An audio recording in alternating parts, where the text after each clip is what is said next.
نحمده ونصلي ونسلم على رسوله الكريم اما بعد فاعوذ باللہ من الشیطان الرجیم بسم اللہ الرحمن الرحیم السلام علیکم ورحمۃ اللہ وبرکاتہ۔ آج جس چیز پر ہم بات کریں گے، جس کے اوپر ہم گفتگو کریں گے، اس کا ٹاپک ہے پردہ کیا ہے اور اللہ تعالیٰ نے اسے کیوں فرض کیا۔ سب سے پہلے یہ سمجھ لیں، پردہ صرف برقع یا چادر کا نام نہیں، بلکہ اسلام میں پردہ نگاہوں، لباس، گفتگو اور کردار کی پاکیزگی کو بھی شامل کرتا ہے۔ یہی وجہ ہے کہ قرآن کریم نے پہلے مردوں کو نگاہیں نیچی رکھنے کا حکم دیا، پھر عورتوں کو۔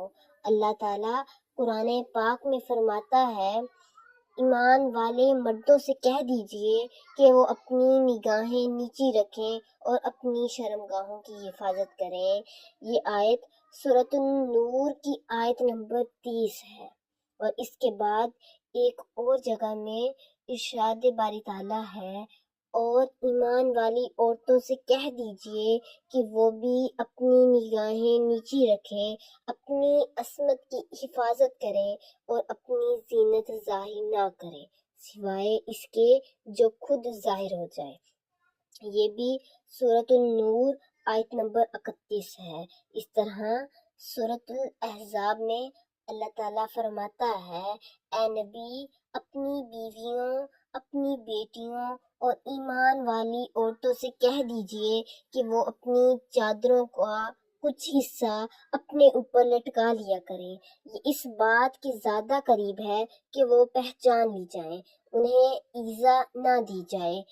یہ سورۃ الاحزاب آیت نمبر 59۔ اب سوال یہ ہے کہ پردہ کیوں فرض کیا گیا، یعنی اللہ تعالیٰ نے پردے کو فرض کیوں کیا؟ پہلی وجہ جو بیان کی گئی ہے وہ یہ ہے کہ یہ اللہ تعالیٰ کا حکم ہے۔ مومن کی شان یہ ہے کہ وہ اللہ اور اس کے رسول کے حکم کے سامنے سر تسلیم خم کر دے، یعنی اس کے حکم کی پیروی کرے۔ دوسری وجہ حیا اور عفت کی حفاظت ہے۔ رسول اللہ صلی اللہ علیہ وآلہ وسلم نے فرمایا، حیا ایمان کا حصہ ہے۔ یہ صحیح بخاری اور صحیح مسلم کی حدیث ہے۔ تیسری وجہ معاشرے کو فتنوں اور بے حیائی سے بچانا ہے۔ جب مرد و عورت دونوں شرعی حدود کا خیال رکھتے ہیں تو معاشرے میں پاکیزگی، اعتماد اور احترام قائم رہتا ہے۔ چوتھی وجہ عزت اور وقار کی حفاظت ہے۔ اسلام نے عورت کو عزت بخشی ہے اور پردہ اس عزت کی حفاظت کا ایک ذریعہ ہے۔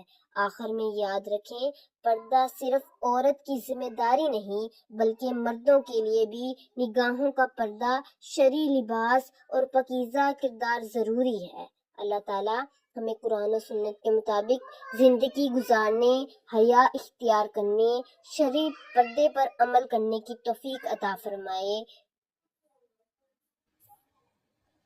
آخر میں بس یہی شعر کہوں گی، نگاہوں کا بھی پردہ ہو، لباسوں کا بھی ہو خیال، اسی میں دین کی زینت ہے، اسی میں ہے کمال۔ نگاہوں کا بھی پردہ ہو، لباسوں کا بھی ہو خیال، اسی میں دین کی زینت ہے، اسی میں ہے کمال۔